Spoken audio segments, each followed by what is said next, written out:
Good day, everybody! Today we're going to make bread pudding. There are several different examples of bread pudding recipes. In 1796, Amelia Simmons in her American Cookery book has a recipe for bread pudding, and it talks about using bread, milk, eggs, sugar, butter, nutmeg and cinnamon, rose water, raisins, milk, and then baking it in a middling oven.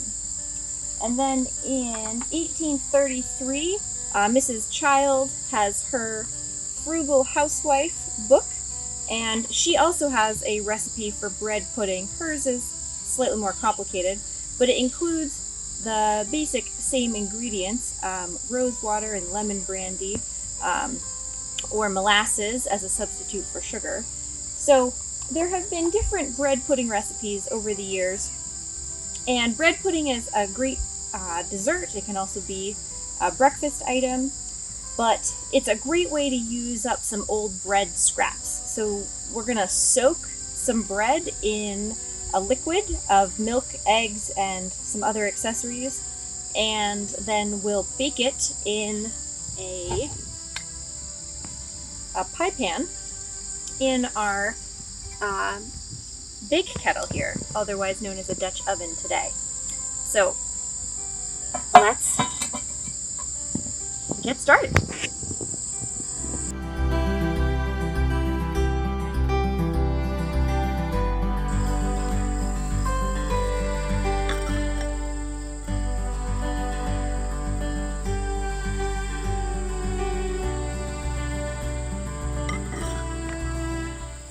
So the first step is putting some butter on either side of your bread.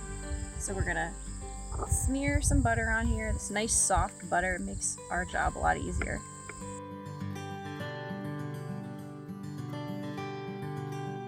So the next step is to cube the bread. So I'm just gonna slice it into strips, make it into cubes, about a half an inch or an inch thick.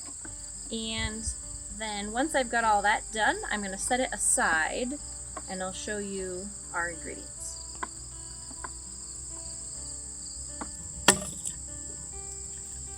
So now we are ready to add the ingredients. We're going to make, mix together some wet ingredients and some spices. So one of the first things you want to do with a bread pudding is scald some milk. So you put it on the stove and cook it just slightly until a little layer comes on top of it, and then you set that aside and let it cool before you want to add it to your bread pudding. So I probably scalded this milk about an hour ago, and now it's cooled off to room temperature and ready to add into our mix. So I have about 1.5 cups of milk. I'm going to pour that in.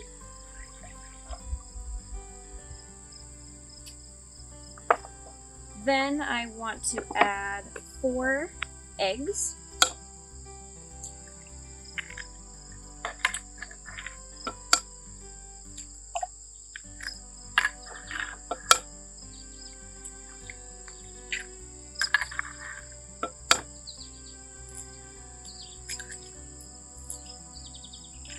And of course, like good 18th century folks, this is our own milk and our own eggs from our farm here.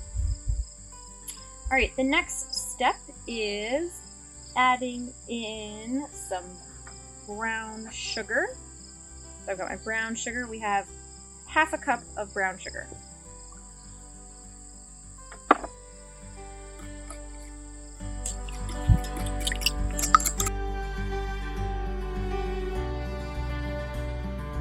I'm next going to add 1/2 cup of maple syrup.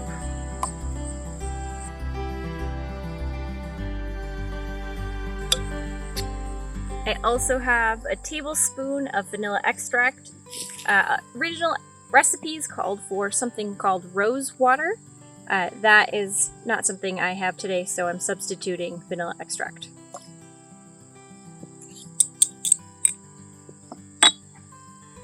And then I have some spices. I have some nutmeg, cinnamon, and a little bit of salt in this mixture.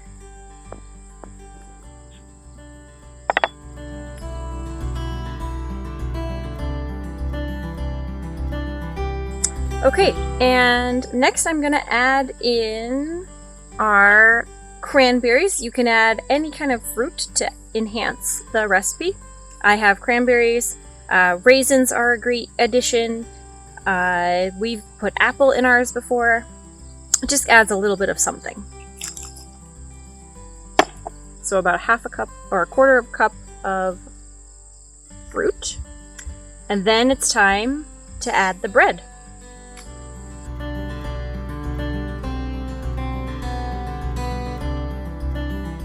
Okay, so I'm going to mix this in and cover all of the bread in our mixture.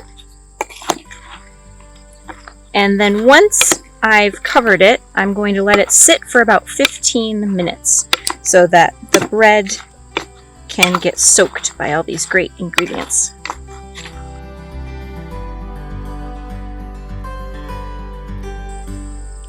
Okay, so now that this has had about 15 minutes to soak, I'm going to pour it into my pie pan.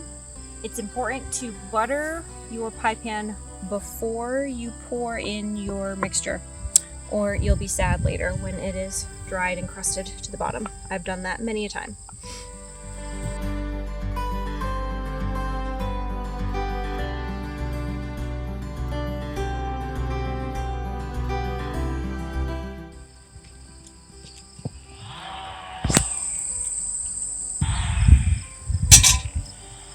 So in my bake kettle, I have a trivet that is going to help keep my dish up off of the bottom and really create an oven in this cast iron. So I get that on there, and then I'm going to take this and set it in a bed of coals.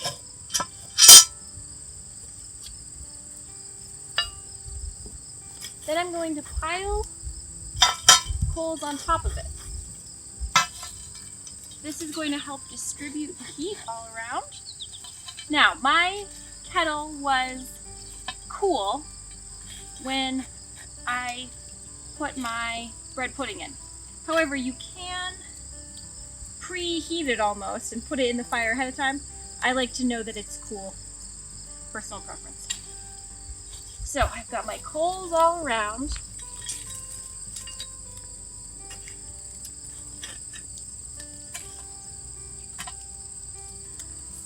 Now, this could take 20 to 30 minutes to cook in that if our conditions are right. Baking something over a fire is a little bit of a science project every single time, so we'll see what happens. So I stacked 2 of these bake kettles on top of each other, and they both have a bread pudding in them. So let's check out this first one and see how it's doing.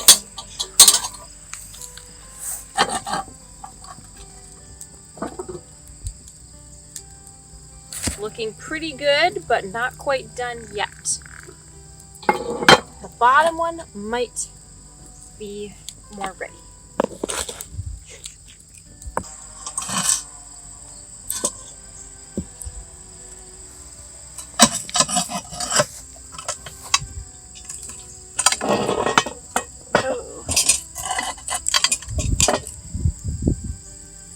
Ooh, that looks pretty good.